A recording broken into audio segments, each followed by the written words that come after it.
Welcome back to the Welsh History Podcast, episode 100, The Road to Conwy. Imagine for a minute that you were the prince of a land, leader of your people, and the first amongst equals. You are an example to your kin, a judge over all, and the person who has fought for the last 20 years to gain the respect and control over the land of your people. Now imagine, in the midst of all of that, your enemies continue to mount. Your friends and your family betray you and your king. Your lord believes you to be the traitor, and then kidnaps your wife before you can even seal your marriage. What would you do? Especially if you believe in your heart, deep down, you were destined to win. You were destined to have victory. You were not really been defeated in any battles worthy of the name. You made one of the most powerful kings of Europe bend to your will and recognize your right to rule, even as they opposed it vigorously. Would you see yourself, as Llywelyn ap Griffith plainly did, as the rightfully aggrieved Prince of Wales? You've been insulted by king and court in your rights to make demands for recompense, keeping in mind that you also broke your word in making the payments as part of the treaty. And this happened as much because your people are broke and poverty-stricken as it had anything to do with your rights and recompense. Meanwhile, lords to the south of you continue to try and steal back land from you, and slowly but surely you are failing to win victories against them. In other words, you're losing ground every minute of the day, and meanwhile, you are left with less and less ability to take on those enemies. Would you feel yourself desperate enough to go to war with the king and his lackeys in a desperate attempt to beat them back once more? Without a weak king, without a divided kingdom, and finally without a powerful noble family to ally with. This is what awaited Llywelyn, Prince of Wales, in 1276. He was unwilling to give in to King Edward. He felt taken advantage of by the Marcher lords and had been unable to even help his bride escape from the king. Meanwhile, abandoned and almost assassinated by David and his former allies, Llywelyn, for fact, was not in a good place, good mood, or willing to see reason from what we see coming. And in that fact, it will cost him quite a lot over the next year as he does battle against Edward to try and reclaim the edge that he once had against his father, Henry III. In the meantime, there was one chance, one opportunity, one possible point where the two men could have agreed and maybe have saved the prince from disaster, and really, legitimately, one could argue, could have saved the principality from going and being sundered. And it all comes down to Edward's acknowledgement as liege lord, the paying of homage which Llywelyn had basically avoided in 1273 when he failed to do it to the representatives of the government, when he once again failed to bother to show up to the coronation, and then again when the two men were supposed to meet in December of the previous year, and again were not able to do that. In all of these things, questions arose about whether or not Llywelyn, or Edward for that matter, were really readily able to put aside their differences and actually settle this once and for all. And in the end, in the summer of 1275, Edward came to Chester, once again coming from his castles to the marches in order to try and negotiate some sort of homage from his vassal, for lack of a better word. And once again, Llywelyn demurred from direct confrontation or discussion with Edward, and rather put it off, saying once again that he wasn't safe, couldn't travel into England, couldn't trust that people would look after him, feared for his life or for his safety, and once more seemed to have created a perception, at least on the case of Edward, that he couldn't be trusted, that Llywelyn believed that Edward was not a man of his word. And in the case of one chronicler, described him as raging when he finally left Chester a week later after not having met with his Prince of Wales. This problem and this issue between the two men had now gotten out of hand and was slowly spiraling out of control at this point. As part of the negotiations, and in one part to try and settle the matter before it spun completely out of control, the Pope was requested to get involved, and he sent envoys in to try and deal with the two men. Unfortunately for Llywelyn, he was not considered an equal to Edward. He was still considered a vassal, so thus couldn't be considered on the same level. And since the church had so much control over fundamental issues of politics at that stage, this conception of who was really the leader of whom was a difficult position which he'd been put in. Llywelyn had been trying in the past to try and argue that he was separate from them, to moderate success at times, but at this stage that was all being put aside, and as I said, the Pope and his envoys were effectively agreeing with Edward.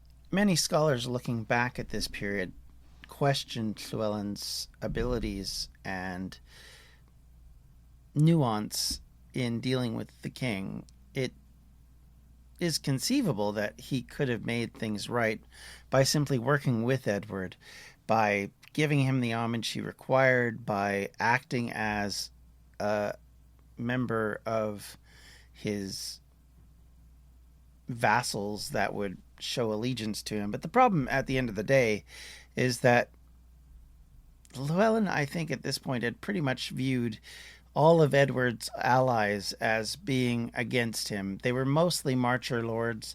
They were mostly people who had control while Edward was away, and had, in his particular perspective of Llywelyn, done him wrong.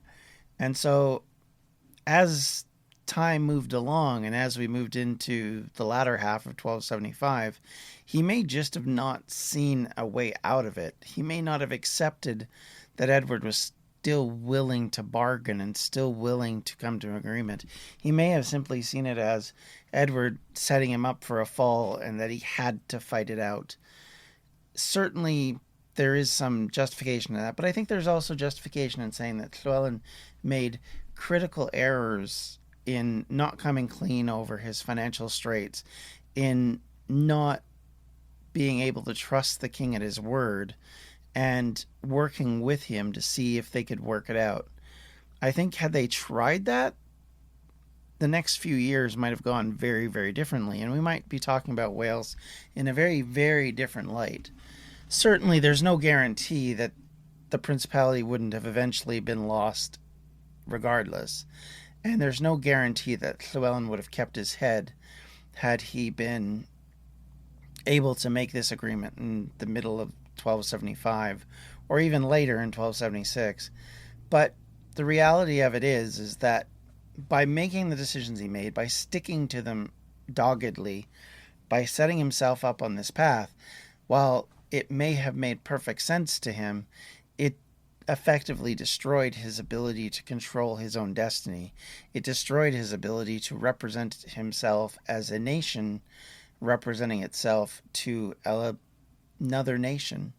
It destroyed his ability to finance and carry out warfare in such a way that he had been able to do in the past, and more importantly, it showed a great deal of lacking common sense when it came down to it.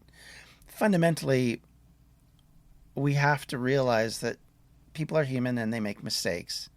And certainly this is the case for Llywelyn. I mean, we can argue about what happens after this, but if you just look at it in isolation, it appears to me that his decisions, probably made in anger, probably made in frustration over what was going on with Roger Mortimer and with the other marcher lords at this time, set him up on a path where he was going to have to fight off Edward. And whether he doubted Edward's ability to fight, whether he doubted the English ability to stay unified, nobody can be very sure at this point, obviously. But nonetheless, it shows a lack of understanding of what was going on in England at the time. It certainly appears to have underestimated Edward and his ability to unify his forces against Llywelyn, and maybe that in part down to the influence of Henry III and what he had done in the past, and how Llywelyn had felt like he could play everybody off of everybody else. And maybe all of those things mattered, or maybe they didn't. Maybe he just saw himself in a position where he could not escape, and he had to do something, even if that something was the death knell for his principality. But to be fair to Llywelyn, he didn't do this by himself. He didn't make this decision alone. He called his lords to him, all those that had stayed loyal, and discussed their options. And at the time, according to the chronicles, they generally agreed with him and felt that he was in the right. Now, that is wonderful unity in a place where unity wasn't always the best.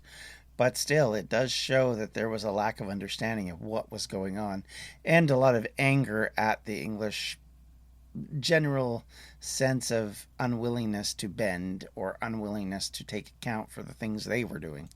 In the meantime, Edward continued to make calls to Llywelyn to do homage to him. He did so, obviously, in the summer of 1275. In fact, on August 22nd was when they were supposed to have met in Chester. He did again in the fall, in October of 1275 in London, and again in Winchester in 1276, in January of 1276, and again to London in April of 1276. At this point, that's 5 times he's been told to do homage, and 5 times he failed to show up. Obviously, the best and probable only real chance for recompense between the two sides would have been in August of 1275, because that was when the king was by the border. They could have met by the borders. They could have met in Chester. But Llywelyn's concern over the conspiracies that had gone on in the past, his concern of the Marcher Lords, seemingly made him demand that the king come to him, which the king was not prepared to do. He had decided he'd come far enough, and he'd had enough of waiting for Llywelyn to actually give him the homage that he felt he deserved as his liege lord. And so, as Llywelyn continued to make a stand on his principles, this intransience, this inability to do this one thing, put it into the hands of the English, because they could now go to the Pope and say, look, we tried, we kept trying, and he's just not listening. And for the Pope, it left him and his allies who wanted negotiations to work with nothing to work with nothing to work towards.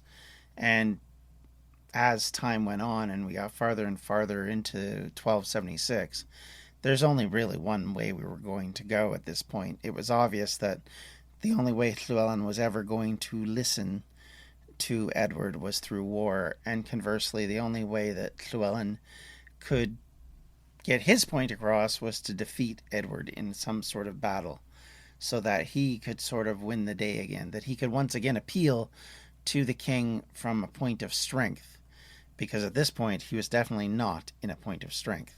Meanwhile, as Llywelyn was trying to push his agenda to the Pope, also, Edward was doing something similar, and he was using the evidence of the marriage between Llywelyn and his new wife as part of the issue.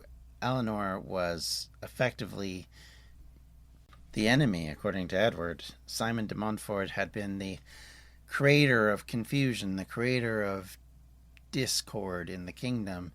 Thus, his daughter would be yet another one of those. That was effectively the argument he would make, and that she would be problematic to peace between Wales and England. So regardless of the fact that she was a woman and in the medieval period perceived to be different and not to be treated as harshly as her brother, she was nonetheless kept captive, regardless of what anyone else thought. Edward was not going to let his enemies get together and be able to create long-term problems, at least under the certain circumstances that they were dealing with.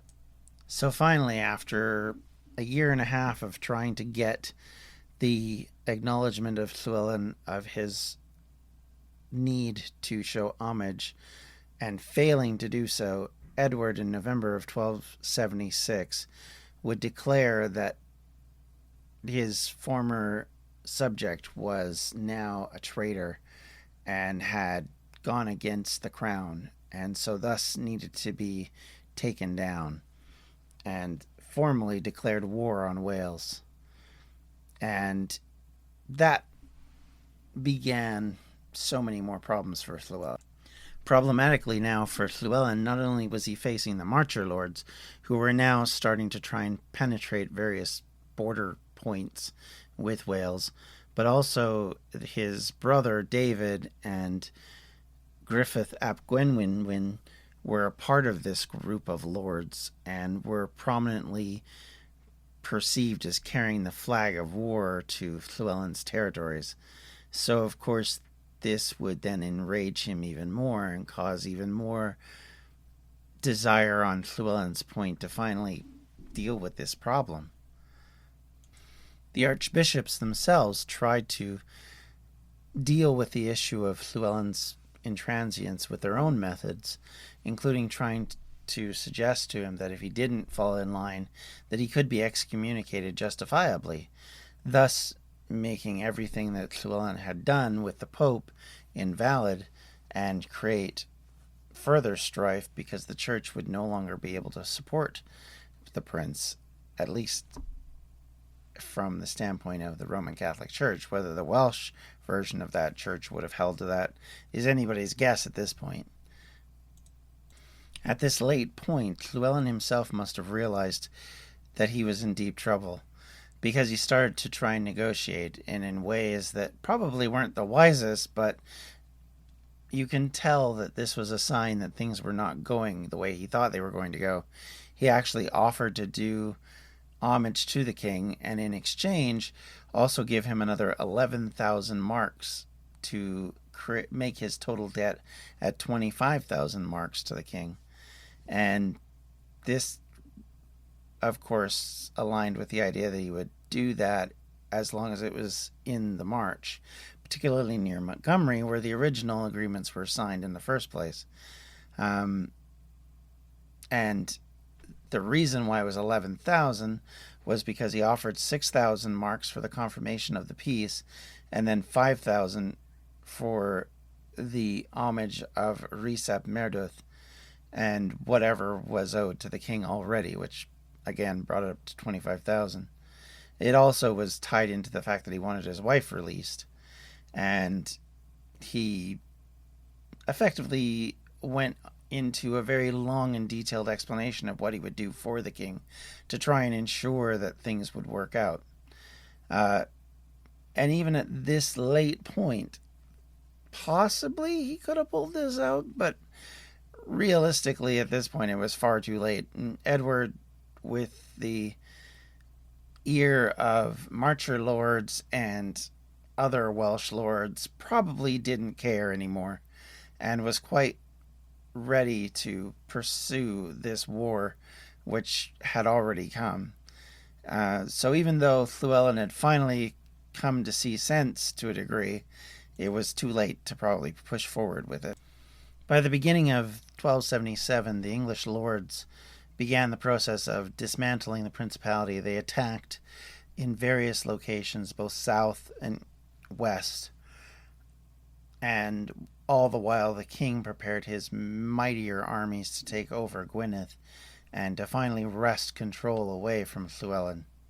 Llywelyn, on his part, had spent most of the year centered on the areas close to the borders, trying to sort out a peace agreement, but at the same time recognizing that he had to prepare for what was coming. The reality was the army that Edward was able to field was so much larger than anything the Welsh had in their possession, and they just were better supplied, better armored, generally in better positions, and unfortunately for Llywelyn, had been developing experience both in fighting him and, in Edward's case, for having gone to the Holy Land and fighting in the Crusades.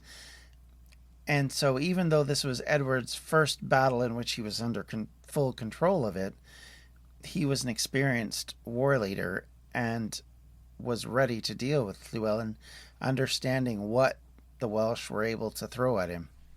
And not helped, of course, by the fact that one of his advisors would have been the brother of Llywelyn. With only a couple of months into the battle, Humphrey de Bohun was able to push the Welsh out of the Brecons for the first time, and by March had taken control of most of the area. And similar problems were happening in Deuddbarth, where as they were trying to keep the Marcher Lords out of Usk and Twy, they struggled to deal with the larger forces. By the summer of 1277, the English were able to move freely in the south. They had pushed up through the Principality and had started to close in on that southern border of Gwynedd, as effectively the prince's entire line fell before the English. In fact, many of the lords who had done homage to Llywelyn in his Welsh native lords around the marches suddenly started to turn on him. All of the loyalty he had imbued because of his victories and because of the strength he had shown in the past suddenly came apart in the press of the English assault. And in a lot of ways, this would be repeated only a few years later. And in all cases, it created nothing but disunity and chaos. And it left Llywelyn with very little. And by April 8th, he'd been forced to even retreat from most of the central sectors of the march that he had controlled up till then. Because of all of this situation, he was in deep trouble and was even losing control over areas that were very close to Gwynedd. By May of 1277, the English had pushed to the borders of Gwynedd, and from the east were able to cross with a fairly large army to do serious damage to Llywelyn's last stronghold. The Welsh lords, of course, had options in front of them that Llywelyn didn't. The king was willing to accept their allegiance and, in the process of that, be able to make agreements with them to keep them in their positions.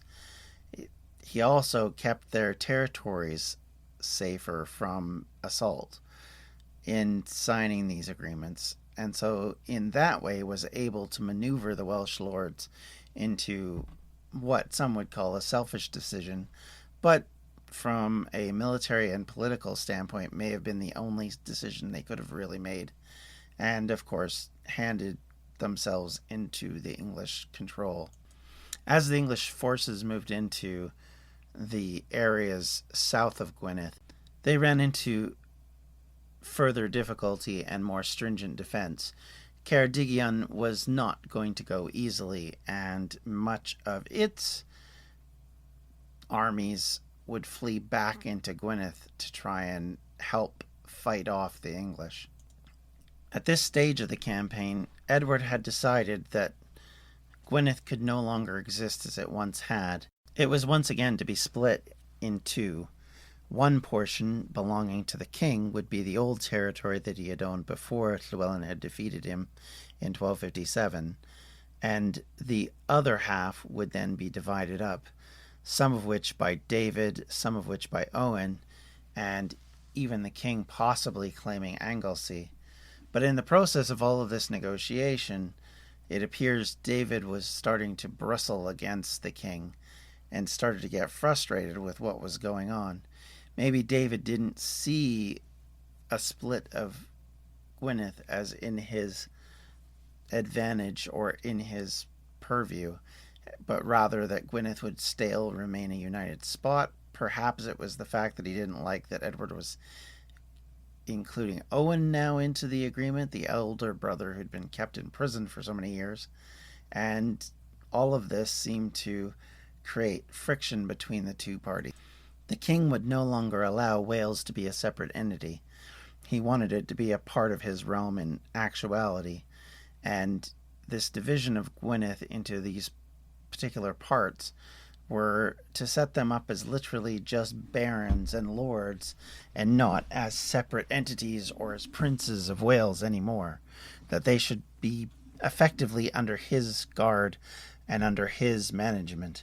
From here on out, that was the goal. And if Llywelyn could not survive the assault, specifically if he couldn't defeat the English or call them to at least treat, he was going to lose everything. However, at the same time, Edward was charging and creating credit notes with Italian banks to try and pay for this war, which was starting to eat into the English money and obviously causing issues of their own problem. With time running out and Edward having claimed Anglesey and stealing the harvest that the Welsh so desperately needed, Llywelyn knew he was going to have to take one last assault, or in the end forfeit his principality and forfeit his chance at redemption. The royal forces coming to the Conwy at this point were at least 15,000 foot soldiers and a fairly large number of mounted knights and other who were coming to this final battlefield. This would, of course, have created even more concern on the prince's part.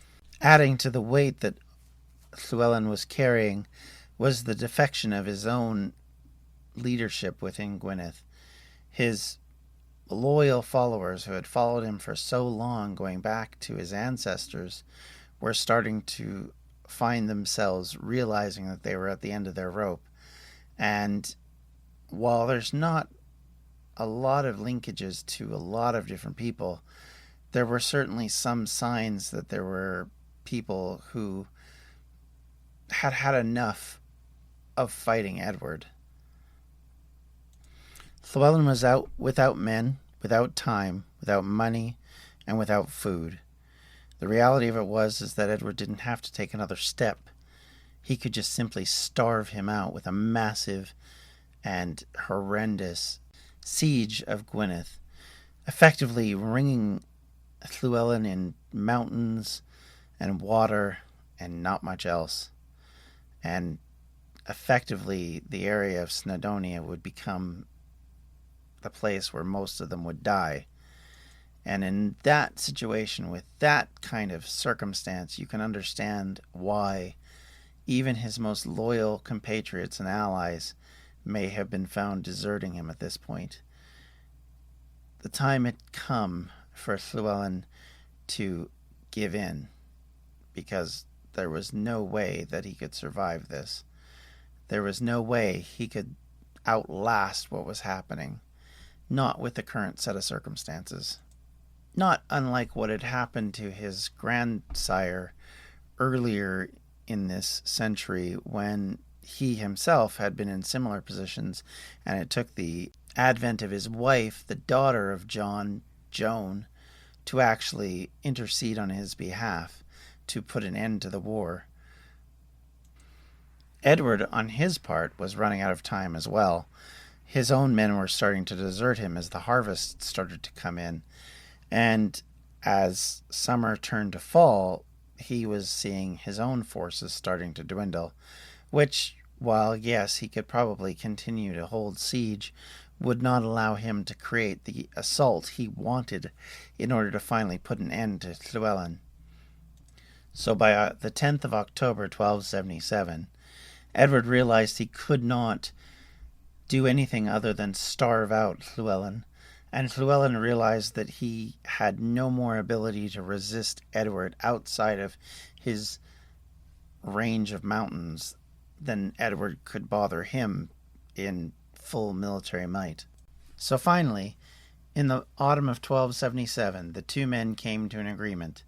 Llywelyn, completely and utterly defeated, agreed to a massive stipend payment, lost possession of the principality, if not to the title of Prince of Wales, and found himself curtailed once again on the west half of the Conwy, with Gwynedd in a much more diminished state. Once again, just like in 1247, Wales was at the low end under native rulers. Its own rulers once again had divided themselves, most coming to the English side this time. And because of that, Llywelyn lost the ability to fight the war. For his luck, Edward himself had lost his financial and military capability to finally finish off the war, and what likely was concerns about David, who was now becoming as much a liability as a person of use for Edward, and with all of that created a sense of concern handing him any sort of power in the region. So with all of this in mind, this agreement in 1277 that set aside the disagreements of previous years, but yet placed in it the eventual end of this, saw both parties come to an agreement that neither party legitimately accepted or wanted. But nonetheless, they did agree to it, and once again, there was peace in Wales. If you have any comments, questions, or concerns, you can always reach me at welshhistorypodcast@gmail.com. You can reach out to me on Twitter at welshhistorypod, or you can always visit us on Facebook at facebook.com/welshhistorypodcast.